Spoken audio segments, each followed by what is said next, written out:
Look at me, Margaret, and tell me you didn't believe I was coming for you."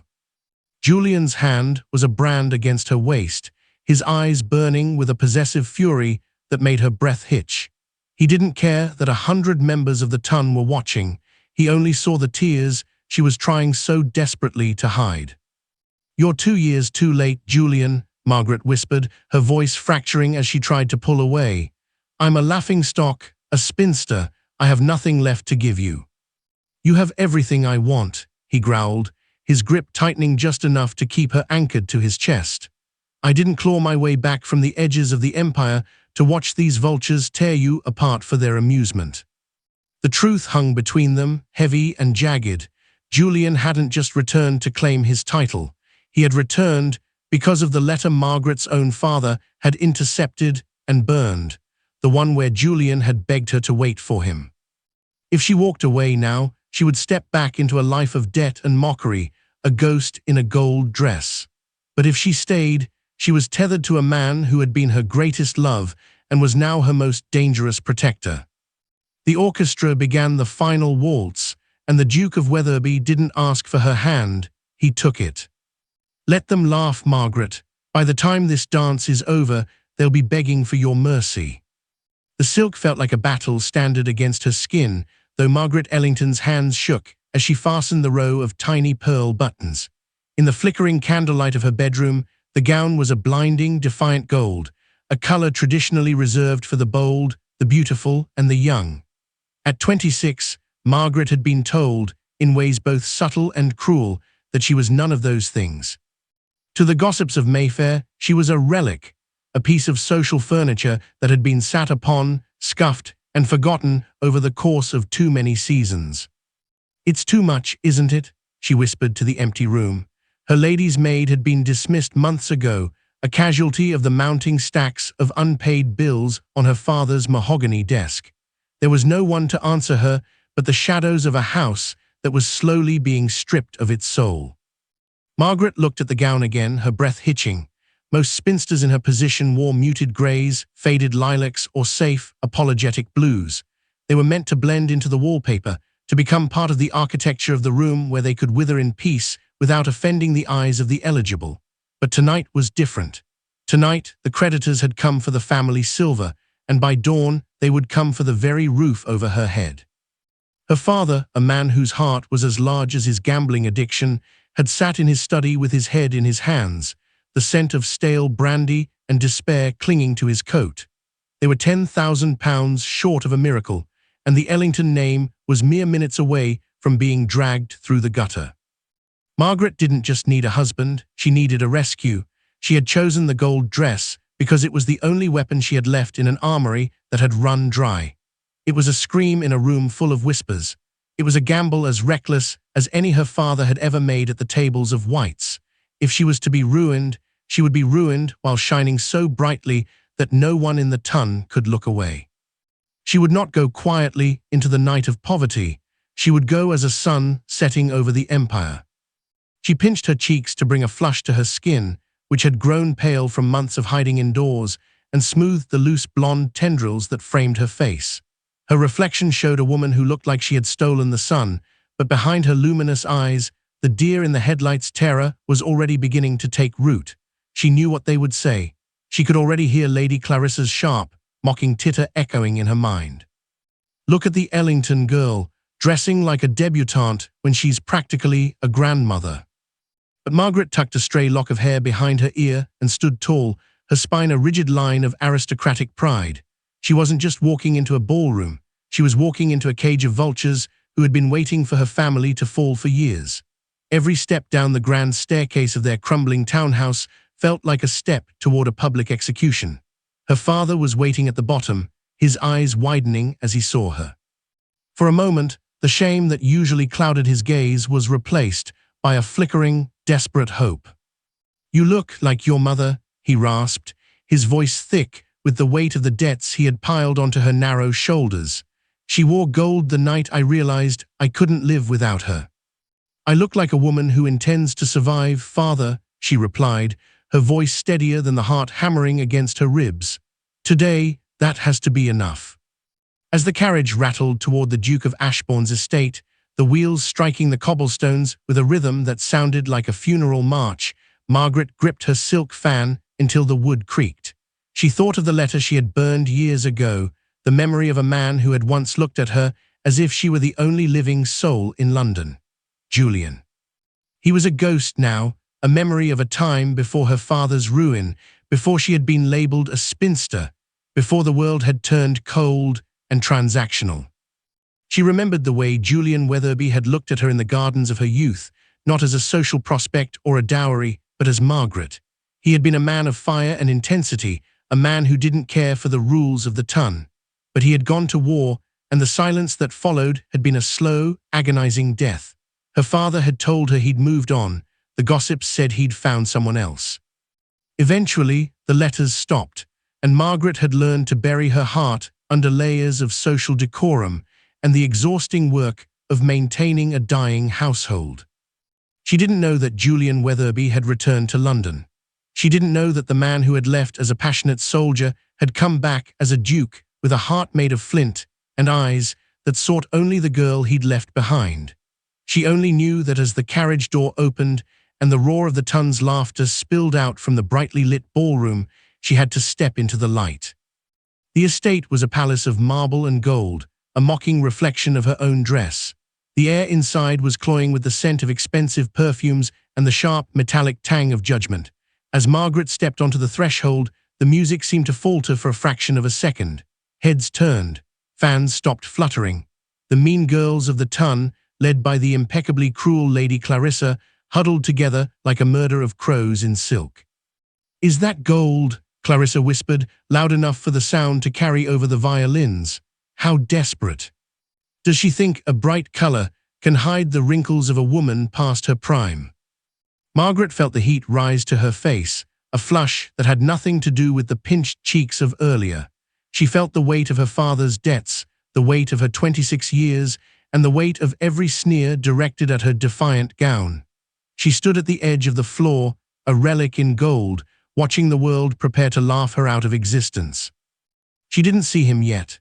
She didn't see the tall, broad-shouldered man standing in the shadows of the balcony, his midnight blue velvet tailcoat absorbing the light, his gaze fixed on her with an intensity that would have burned the very silk off her back.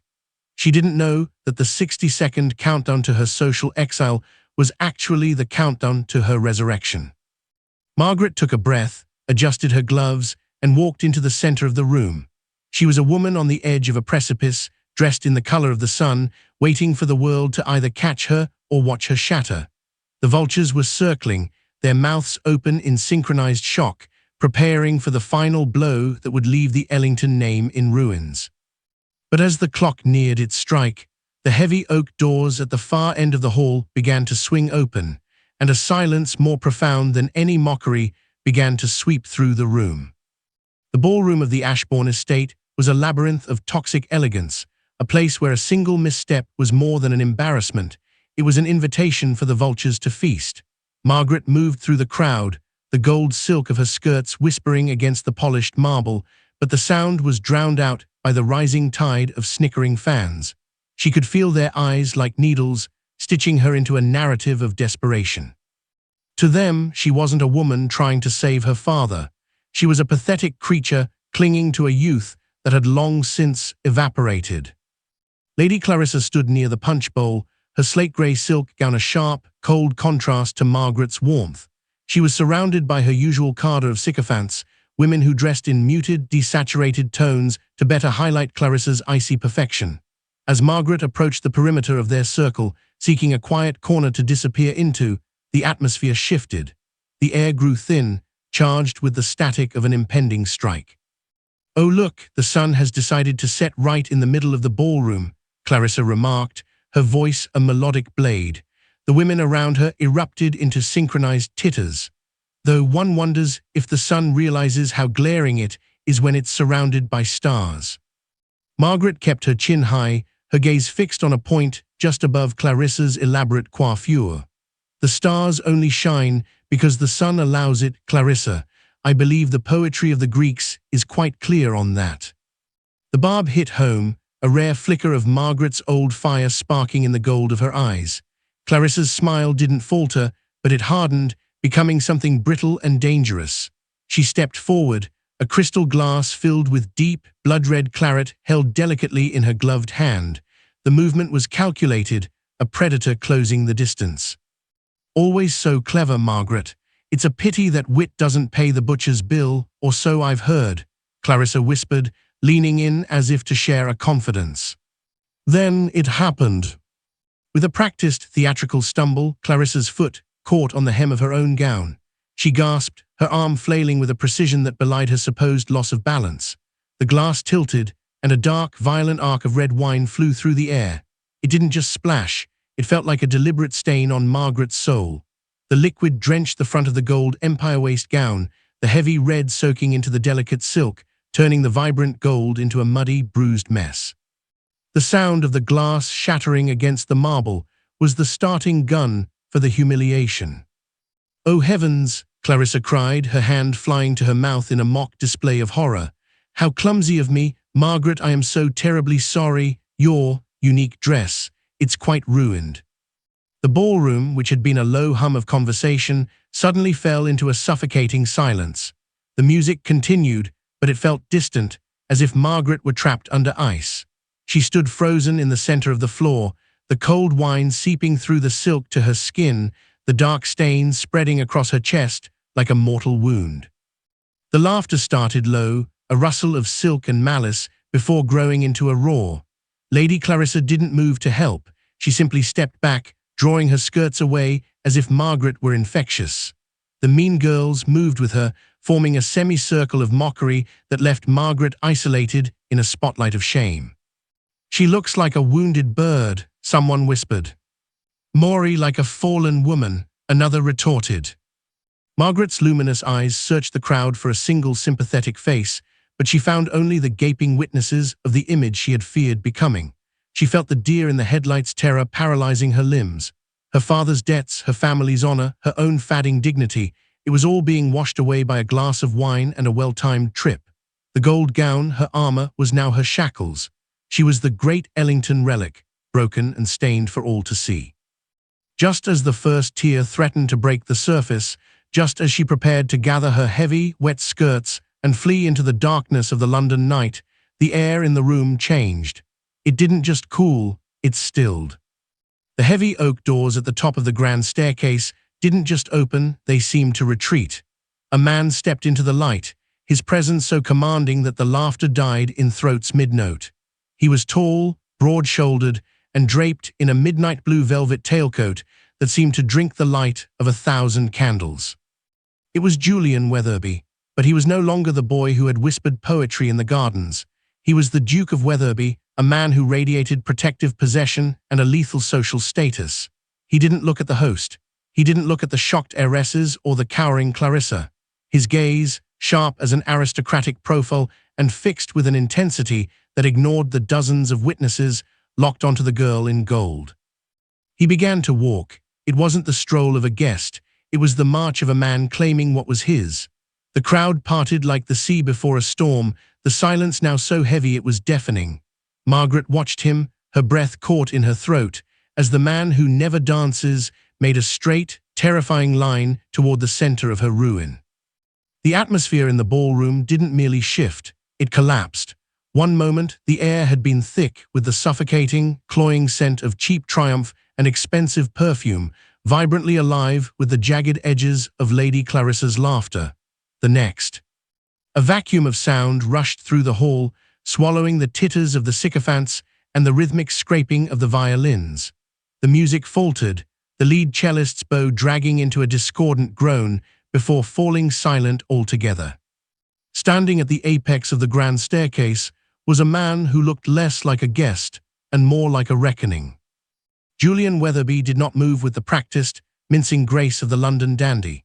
He stood with a rigid, commanding posture that spoke of years spent in harsher climates than a Mayfair drawing room.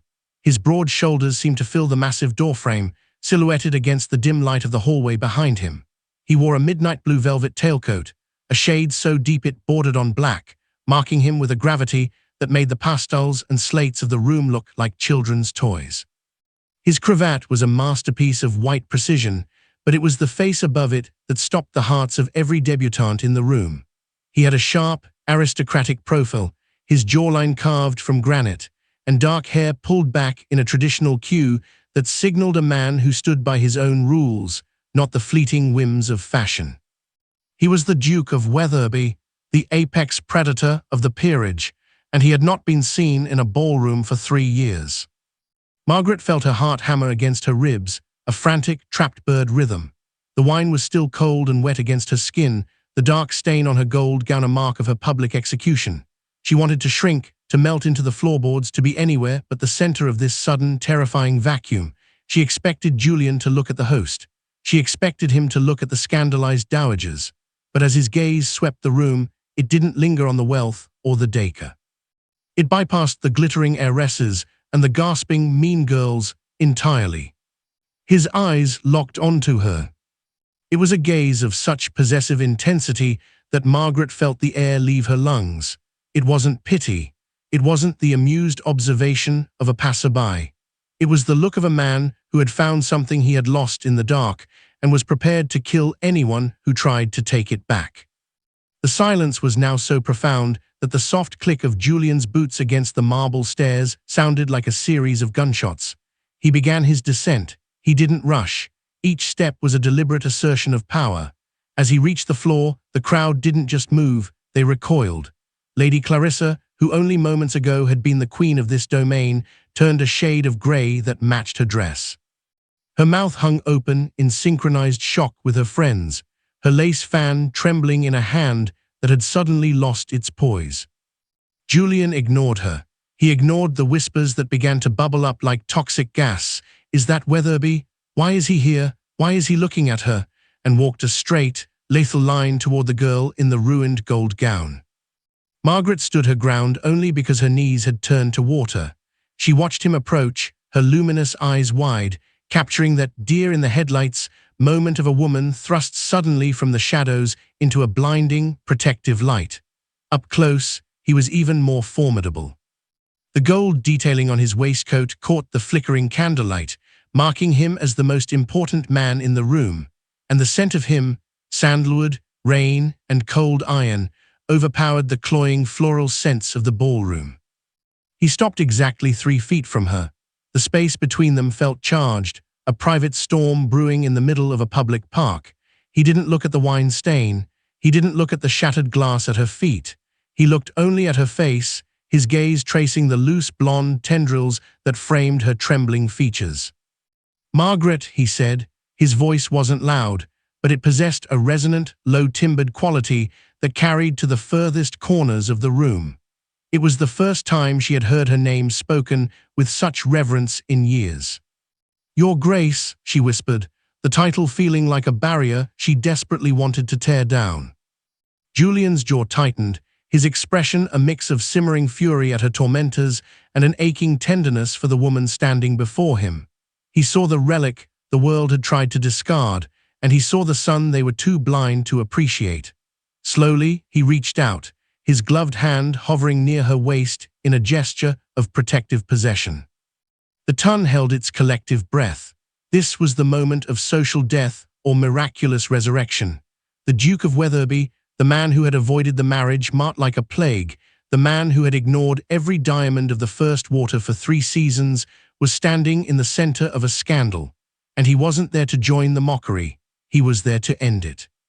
"I believe," Julian said, his eyes finally flickering toward Lady Clarissa with a coldness that made the girl flinch, "that the music has stopped prematurely, and I believe I am owed a dance." The 60-second countdown had ended. The predator had arrived, and he was claiming his prize. The silence in the ballroom was no longer empty. It was heavy, vibrating with the collective shock of 100 aristocrats who had just witnessed the impossible. Julian Wetherby, a man whose reputation for icy detachment was as legendary as his ducal lineage, remained anchored in front of Margaret Ellington, his presence an immovable wall between her and the world's cruelty. Margaret looked up at him, her breath hitching in a throat tight with unshed tears. The dark red stain on her gold gown felt like a brand of shame, a wet, heavy weight that pulled at her dignity. Julian, she breathed, the name a plea and a warning all at once. You shouldn't look at me, I am a spectacle. You are the only thing in this room worth looking at, Julian replied, his voice a low, dangerous rumble that seemed to vibrate through the very floorboards. He didn't wait for her permission. He didn't glance at the host for a nod of approval, nor did he acknowledge the gasps of the mean girls who stood frozen like statues of salt nearby. With a slow, deliberate grace, he reached out and took her hand. His gloved fingers were firm, his grip a silent promise of sanctuary. When his hand settled against the small of her back, the heat of his palm seeping through the damp gold silk, a shiver that had nothing to do with the cold wine raced down Margaret's spine. The music, Julian commanded, not looking away from her. He didn't raise his voice, yet the conductor scrambled as if the Duke had personal control over the man's very soul. The violins began to weep, a slow, haunting waltz that seemed to rise from the marble itself.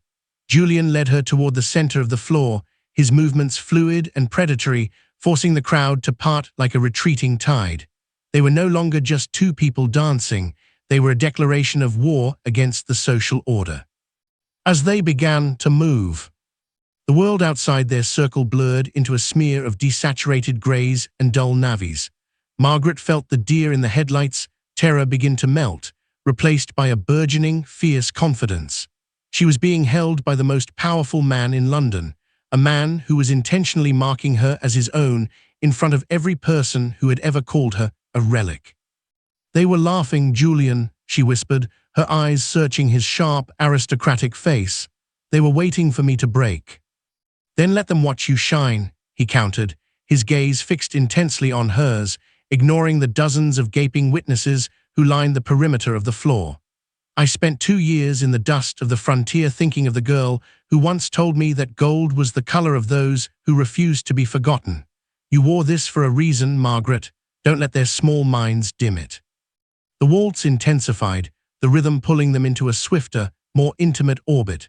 With every turn, the red stain on her dress seemed to matter less, overshadowed by the sheer radiance of her expression and the protective possession radiating from the Duke.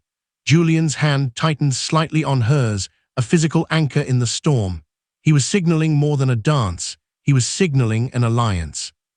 In the rigid hierarchy of the ton, a Duke claiming a spinster for the final dance of the night was the equivalent of an imperial decree. Lady Clarissa watched from the sidelines, her mouth still open, her slate-grey skirts suddenly looking drab and insignificant.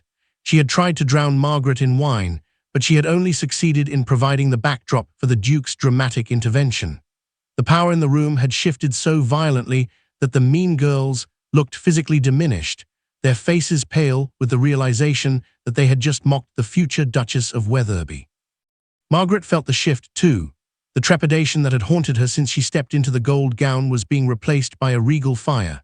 She leaned into him, her blonde hair, with its loose, romantic tendrils, brushing against the midnight blue velvet of his coat. For the first time in years, she wasn't thinking about her father's debts or the creditors at the door. She was thinking about the man who had found her in the darkness of her social execution and dragged her back into the light. As the final notes of the waltz echoed through the cavernous hall, the room remained gripped in a terrified, reverent silence. Julian brought their movement to a halt in the very center of the floor. He didn't release her hand. Instead, he raised it to his lips, his gaze never leaving hers as he kissed her knuckles with a slow, deliberate heat that sent a final, shattering shockwave through the room. The dance is over, Margaret, he murmured, loud enough for those closest to hear, but we are only just beginning. He turned then, his profile sharp and lethal as he scanned the crowd one last time, ensuring that every soul in the building understood the stakes. To touch her was to invite his wrath. To mock her was to seek his ruin. With his arm firmly around her, he began to lead her toward the exit, leaving the ton to pick up the pieces of their shattered expectations. The relic was gone. In her place stood a woman who had just stolen the sun, claimed by the predator who would never let her go. The morning after the Ashbourne ball, London was not awoken by the sun, but by the frantic scratching of quills and the hushed, hurried breathing of scandal. In the drawing rooms of Mayfair, the air was thick with the scent of chocolate and malice, as the events of the previous night were dissected with surgical precision. The image of the spinster in gold, and the Duke in velvet had already become a haunting tableau in the minds of the ton, a disruption of the social order that many felt the need to correct. Lady Clarissa sat in her family's morning room, her face as pale as the fine bone china she held in her trembling hand. She was surrounded by the same women who had gasped in synchronized shock the night before, their muted, desaturated morning gowns making them look like a huddle of pigeons plotting against a hawk. The memory of Julian Weatherby's icy gaze, the way he had looked at Clarissa as if she were a smudge on the marble, burned in her mind like a brand. It was a spectacle, nothing more, Clarissa snapped, the porcelain clinking sharply as she set her cup down. A duke of his standing does not simply claim a woman like Margaret Ellington, not after she has spent 3 years gathering dust in the corners of every ballroom in England. But the way he looked at her, Clarissa, one of the girls whispered, her eyes wide with lingering fear. He didn't look like a man performing a courtesy, he looked possessed. Nonsense, Clarissa hissed, leaning forward, her eyes narrowing into slits of calculated cruelty. Julian Weatherby is a man of immense duty and even greater pride. He saw a woman of his own class being humiliated, clumsily, I might add, and his sense of noblesse oblige was triggered. It wasn't love. It wasn't even interest. It was pity. The word hung in the air, heavy and poisonous. Pity. It was the one weapon that could strip the gold from Margaret's transformation and turn her triumph back into a tragedy. Think about it, Clarissa continued, her voice gaining a melodic, predatory edge. The Ellingtons are ruined. Everyone knows the bailiffs are practically living in their foyer. Julian likely saw her standing there, drenched in wine and desperation, and felt a momentary pang of charity. He is a soldier, after all. They are trained to tend to the wounded, are they not? As the morning progressed, the rumor began to spread through the arteries of the city. At the tea tables of Grosvenor Square and the promenade in Hyde Park, the narrative shifted. It was no longer a story of a duke claiming his lost love. It was the story of a benevolent lord throwing a bone to a pathetic relic to save the evening from total disaster.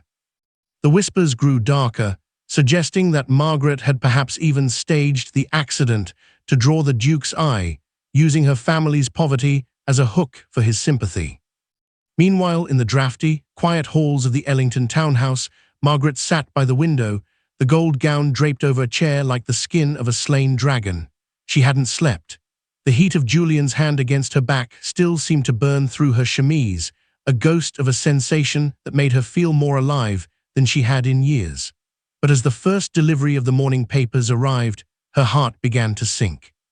She didn't need to read the gossip columns to know what they were saying. She knew the ton. She knew that they would never allow her to keep her victory. They would find a way to make his protection feel like a cage of charity. A knock at the door startled her. It wasn't the heavy, rhythmic thud of a creditor, but the light, brisk rap of a footman. When she opened it, she found a small, cream-colored envelope resting on a silver tray. There was no wax seal, only a single, bold W embossed into the paper. Her fingers trembled as she tore it open. "The world will try to tell you why I walked across that floor last night," the note read, the handwriting sharp and commanding. "They will call it duty. They will call it pity. Let them. Their whispers are the sounds of small people drowning in the wake of something they cannot understand. Do not hide today, Margaret. The sun does not apologize for rising." Margaret pressed the note to her chest, her eyes closing as a fresh wave of trepidation fought with a newfound strength. Julian was right. The vultures were circling, led by Clarissa's desperate need to regain her status.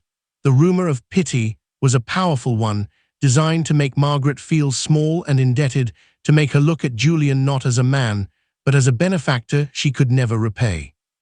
But Julian Weatherby was not a man of half measures. Even as the whispers grew into a roar across London, he was already moving to silence them. He didn't send flowers or trivial trinkets. He did something far more scandalous, something that would turn Clarissa's rumor of pity into ashes. By noon, the Duke's carriage, emblazoned with the Weatherby crest, was seen parked prominently in front of the crumbling Ellington gates. Julian didn't slip inside through a side door. He stepped out in full view of the street, his midnight blue coat replaced by a severe, charcoal riding habit, and waited. He waited until the neighbors were peering through their curtains, until the passing riders had slowed their horses to a crawl. When Margaret finally emerged, wearing a simple but elegant carriage dress of pale cream, he didn't just hand her into the coach. He took her hand, leaned down, and spoke into her ear with a smile that was for her and her alone, a smile that was caught by a dozen prying eyes. The pity rumor faltered. A man does not look at a charity case with a hunger that could set a city on fire. As the carriage pulled away, leaving the whispers in the dust, Margaret realized the battle had truly begun. Clarissa had attempted to use the dark to reclaim her power, but Julian was dragging the scandal into the high noon of the London season. He wasn't just protecting her reputation, he was challenging the Ton to try and take it from her. The rhythmic sway of the Duke's carriage and the rhythmic clopping of the horse's hooves against the London cobbles acted as a hypnotic metronome, pulling Margaret's mind away from the prying eyes of the street and back into the sanctuary of the past. As Julian sat across from her, his intense gaze fixed upon her with the same unwavering gravity he had shown in the ballroom, the present faded. The polished wood and velvet upholstery of the carriage dissolved, replaced by the scent of rain-drenched earth and the heavy, sweet perfume of jasmine. It was 8 years ago, before the debts, before the Spinster label, and before Julian Weatherby was a duke. At 18, Margaret had been a girl of effortless sunshine, her laughter a frequent melody in her father's then thriving gardens. Julian, a distant cousin to the then reigning duke, had been nothing more than a soldier on leave, a man with a sharp jaw and a sharper temper, possessing a reputation for recklessness that made the older generation of the Ton pull their daughters close. He was a man with no title in sight and a future that promised nothing but the smoke of the battlefield. The scandal that could have ended him before he ever wore the Weatherby signet had happened on a Tuesday, during a summer storm that turned the Ellington estate into a world of mist. Julian had been young, hot-blooded, and fueled by a sense of injustice. He had been caught in a heated physical altercation with a high-ranking earl who had insulted a servant, a breach of decorum that, in the rigid eyes of the law and the elite, was considered career-ending assault. The earl had promised to call the authorities, to see Julian stripped of his commission and cast into Newgate. Margaret had found him in the Ellington potting shed, his knuckles bloodied, his chest heaving, and his eyes filled with the wild, cornered look of a trapped animal. He was hiding, not out of cowardice, but out of a sudden, crushing realization that his life was over before it had begun. "They are coming for me," he had rasped, his voice raw. He hadn't looked like a duke then, he had looked like a boy who had lost his way in the rain. Margaret hadn't hesitated. While the earl's men searched the main house, she had moved with a quiet, fierce efficiency that surprised even herself. She hadn't judged him for the blood on his hands or the fury in his heart. Instead, she had led him through the servants' passages, her hands small and warm as she gripped his wrist, pulling him toward the old ruins at the edge of the property. She had hidden him for 3 days in the abandoned chapel, bringing him food stolen from the larder and bandages she had torn from her own petticoats. In the flickering light of a single tallow candle, she had washed the grime from his face. She had been the only person to listen to his side of the story, the only one to see the honor beneath the rage. "Why are you helping me?" he had asked one night, his voice a low vibration in the silence of the chapel. "I am a nobody, Margaret. I have nothing to offer a girl like you." "You have your life, Julian," she had whispered, her fingers pausing over a cut on his cheek. "And that is worth more than any title they could ever give you. Don't let them take it because you chose to stand up for someone who couldn't stand for themselves." When the search eventually cooled, and the earl's pride was soothed by a discreet payout from Margaret's father, arranged entirely because Margaret had pleaded on her knees for his intervention, Julian was able to slip away to the coast to rejoin his regiment.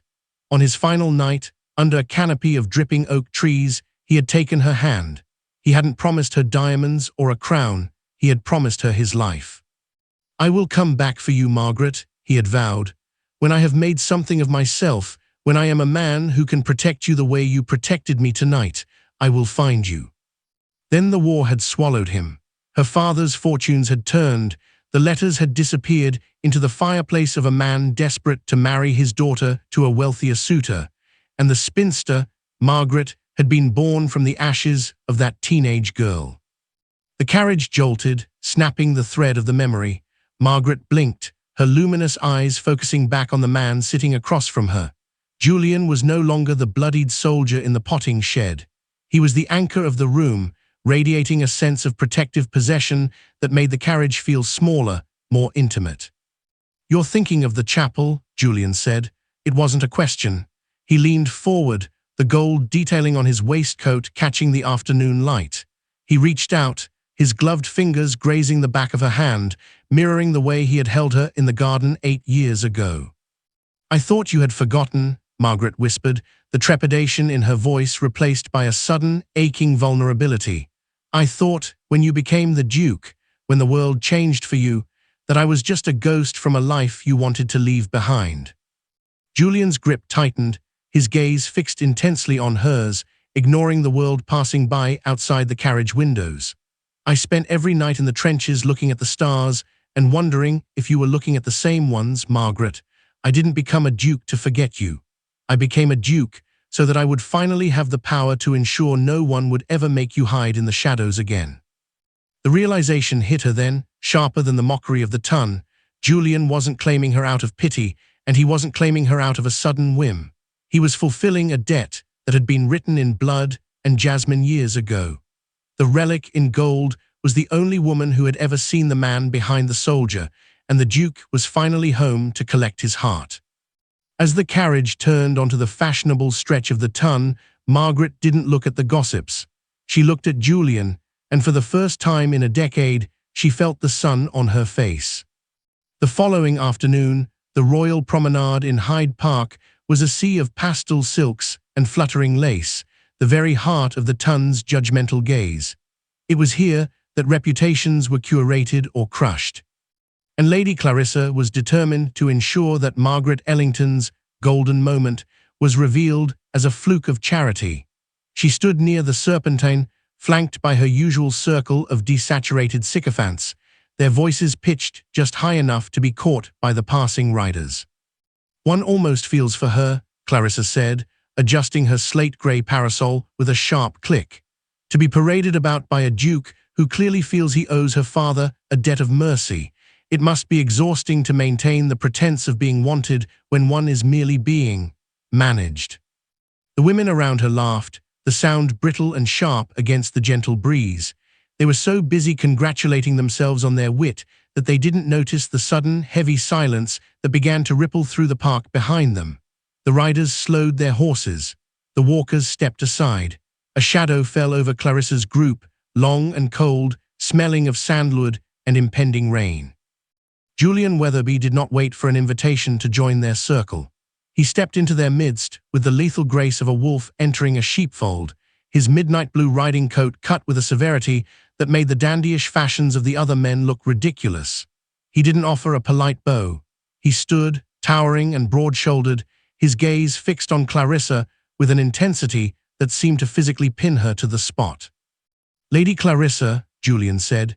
His voice was not loud, but it possessed a resonant, low-timbered authority that made the surrounding air feel thick. "I find myself fascinated by your sudden expertise in my internal motivations." Clarissa's mouth opened, but no sound came out. The mean girls recoiled, their synchronized shock leaving them looking pale and diminished. The predatory confidence they had displayed seconds ago evaporated, replaced by the deer-in-the-headlights look of those who had realized too late that they had hunted the wrong prey. "Your Grace," Clarissa finally stammered, her voice a thin, reedy thing. We were discussing the charity of your actions. It is so noble of you to support a family in such." "Charity," Julian interrupted, the word cutting through her excuse like a blade. He stepped closer, his posture rigid and commanding. "You mistake my intentions because you are incapable of recognizing anything that does not serve your own shallow vanity. Let me be exceedingly clear, so there is no further need for your discussions in the mud." He scanned the group, his aristocratic profile sharp and unforgiving. "Margaret Ellington is not a project of mercy. She is the woman who will soon hold the keys to Weatherby House. She is the woman whose favor you will be begging for by the next full moon. and she is the woman whose name you will not speak again unless it is with the reverence due to your future duchess." The silence that followed was absolute. A few paces away, Margaret stood near the carriage, her luminous eyes wide as she watched the man who had once been a hidden soldier defend her with the power of a king. She saw the way Clarissa's hands trembled, the way the mean girls suddenly looked to the ground, unable to meet the Duke's gaze. "I have spent years away from this city," Julian continued, his voice dropping to a whisper that carried a terrifying weight. "I had forgotten how small and grey it could be, but I have a very long memory for those who seek to dim the light of those I protect. If I hear so much as a breath of pity or relic again, I will ensure that the doors of every house under my influence, which is to say, every house worth entering, are closed to you and your families, permanently." He turned his back on them then, a dismissal so complete it was more insulting than a slap. He walked toward Margaret, his expression softening only when his eyes met hers. He didn't care about the dozens of witnesses or the scandalized whispers that were already beginning to fly. He reached out, his hand settling against her waist in that familiar, protective possession, and led her toward the carriage. "Julian," Margaret whispered as he handed her inside, her voice a mix of awe and trepidation. "You've just declared war on the entire ton." Julian climbed in after her, the gold detailing on his waistcoat catching the sun as he settled into the seat. He looked at her, not as a spinster, not as a debt to be paid, but as the only sun in his sky. "No, Margaret," he said, his gaze fixed intensely on hers. "I've simply reminded them who owns the sky. Let them whisper in the dark if they must, but they will bow when you enter the light." As the carriage pulled away, leaving the humiliated circle by the water, Margaret realized that the relic was truly dead. The Duke's wrath had burned away the last of her shame, leaving behind a woman who was finally ready to claim the throne he had built for her. The interior of the Duke's carriage was a sanctuary of hushed luxury, the scent of expensive leather and Julian's sandalwood cologne creating a world that felt miles away from the prying eyes of the park. Margaret sat with her hands clasped tightly in her lap, her mind still reeling from the cold fury Julian had unleashed upon Lady Clarissa. For years, she had been a woman who absorbed blows in silence. To see a man stand as a shield before her was a sensation so foreign it felt like a physical weight. "You shouldn't have done that," she whispered, though the spark in her eyes betrayed her. "They will say you are a tyrant, Julian.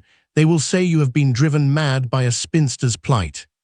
Julian, who had been staring out the window at the passing rows of townhouses, turned to her. The sharp, aristocratic lines of his face softened, but the intensity in his gaze remained. "Let them call me a tyrant. I have been called a butcher in the colonies and a ghost in the halls of Parliament. Their opinions are nothing but dust on my boots. But you, Margaret, you are the only thing in this city that is real." He reached into the pocket of his charcoal riding habit and pulled out a heavy, leather-bound portfolio. He didn't hand it to her immediately. He held it between them, his thumb tracing the Ellington crest embossed in the corner. "I spent this morning with your father's solicitors," he said, his voice dropping to a resonant, low-timbered register, "and with the men who have been circling your house like wolves." Margaret felt the blood drain from her face. The deer in the headlights' terror returned, sharp and cold. "The debts. Julian, I told you I didn't want you to." "I didn't do it to buy your gratitude, Margaret," he interrupted, his tone firm. He opened the portfolio, revealing a stack of vellum documents. Every single one was stamped with the word "settled." "I have purchased every outstanding debt held against the Ellington name. The gaming vowels, the mortgages on your childhood home, the silver that was to be auctioned tomorrow morning. It is all gone. The house is yours. Your father is a free man." Margaret stared at the papers, her breath hitching in a throat tight with disbelief. This was the miracle she had prayed for in the dark of night, the rescue she had sought when she put on the defiant gold gown. But as the realization settled, a new fear took its place, a crushing sense of obligation. "Why?" she whispered, her luminous eyes searching his. "The cost must have been staggering. You've tied your fortune to a sinking ship." "I have tied my fortune to the only woman who ever looked at me and saw a human being instead of a title or a soldier," Julian replied. He set the portfolio aside and slid across the velvet seat until he was inches from her. He took her hands in his grip a mix of protective possession and a sudden, raw vulnerability. "I didn't just save your dance, Margaret, and I didn't save your house out of some misplaced sense of duty to a memory. I did it because I cannot breathe in a world where you are forced to hide your light." He paused, his jaw tightening. "The Ton thinks this is a scandal. They think I am playing a game of pity, but they are wrong. I'm a man who has lived in the dark for 8 years, and you are the only son I have ever known." He didn't drop to one knee, he didn't need to. His presence already filled the space, towering even while seated. He pulled a ring from his waistcoat, a massive emerald-cut diamond flanked by 2 smaller stones, a family heirloom that signaled the highest social status. "I am asking you to be my Duchess, Margaret, not because your father is in debt, and not because I owe you for a hiding place in a potting shed. I am asking because I love you with a ferocity that terrifies me. I am asking because I want the world to bow to you, not because I commanded it, but because they finally see what I see." Margaret looked from the ring to Julian's face. For the first time, she didn't see the apex predator or the duke who broke the rules. She saw the boy from the garden, the one who had promised to come back for her.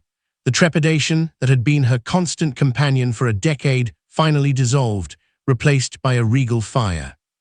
"You realize," she said, a small, genuine smile finally breaking across her face, "that if I say yes, the scandal will never truly end. We will be the talk of London until the next century." Julian's eyes fixed intensely on hers, and he leaned in until their foreheads touched. "Then we shall give them a story worth telling. Will you have me, Margaret, not as your savior, but as your husband?" "Yes," she whispered, her voice a steady, golden vow. "Yes, Julian." As he slipped the ring onto her finger, the weight of it felt like a crown.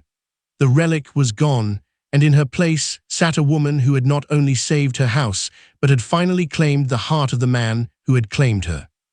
The grand conservatory of the Ashbourne estate was ablaze with the light of 3,000 beeswax candles, their glow reflecting off the glass walls to create a palace of infinite fire. This was the final gala of the season, the night where the social hierarchy was etched in stone for the coming year. The air was thick with the scent of lilies and the hushed, frantic energy of 100 rumors waiting to be confirmed.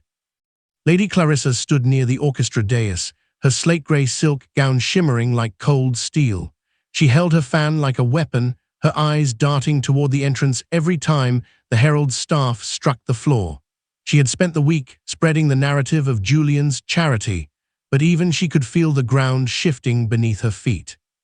The mean girls surrounding her were uncharacteristically quiet, their gazes low, sensing that the storm Julian had promised in the park was finally making landfall. The music was a light, airy quadrille, but it died a sudden death as the massive gold-leafed doors at the top of the stairs swung wide. "The Duke of Wetherby," the herald's voice boomed, echoing with a resonance that demanded absolute silence, "and his betrothed, Miss Margaret Ellington." The gasp that rippled through the room was a physical thing, a collective intake of breath that seemed to dim the candles. Margaret stood at the top of the stairs, her hand resting on Julian's midnight blue velvet sleeve. She was no longer wearing the gold gown of her humiliation. Tonight, she wore the white and silver of a future duchess. The dress was a masterpiece of gossamer silk, encrusted with diamonds that caught the light like fallen stars, but it was Margaret herself who commanded the room. Her blonde hair was styled in an elegant, soft updo, a few loose tendrils framing a face that no longer carried the deer in the headlights terror of the wallflower. She looked less like a spinster and more like a woman who had just stolen the sun and had no intention of giving it back. Her skin glowed with a burgeoning, fierce confidence, her luminous eyes scanning the crowd not with fear, but with a regal, calm authority. Beside her, Julian was the anchor of the scene. His posture was rigid and commanding, his sharp, aristocratic profile fixed in a look of icy triumph. He didn't look at the Ton, he looked at Margaret, his gaze a public display of protective possession. As they descended the stairs, the crowd didn't just part, they bowed. It was a slow, synchronized movement of silk and ego, a wave of submission that followed them to the center of the floor. When they reached the bottom, Julian led her directly toward the spot where Lady Clarissa and her clique stood. The silence was deafening. Clarissa looked as if she wanted to flee, but Julian's presence pinned her to the marble. He stopped exactly 3 feet from her, his expression unreadable, his hand tightening slightly on Margaret's. It was the moment of the final bow.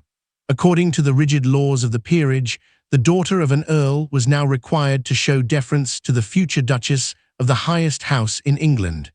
Clarissa's hands trembled, her face a mask of pale fury as she realized the relic had become her regent. Slowly, painfully, Clarissa sank into a deep, low curtsy. Her mean girls followed suit, a sea of muted, desaturated tones falling before the woman in white and silver. "Lady Clarissa," Margaret said, her voice clear and steady, carrying to the furthest corners of the room. "The music has started again. I believe you are blocking the path to the dance floor." It was a dismissal of lethal elegance. Margaret didn't wait for a response. She turned to Julian, her eyes locking onto his with an intensity that ignored the dozens of gaping witnesses. The orchestra struck up a triumphant waltz, and Julian swept her into the center of the room. As they moved, Margaret felt the weight of her transformation settle over her like a mantle. She was no longer a ghost of Blackwood Manor or a stain on a gold dress. She was the woman Julian had claimed for the final dance. The woman who had found her voice in the silence of the snow and her strength in the heat of his gaze.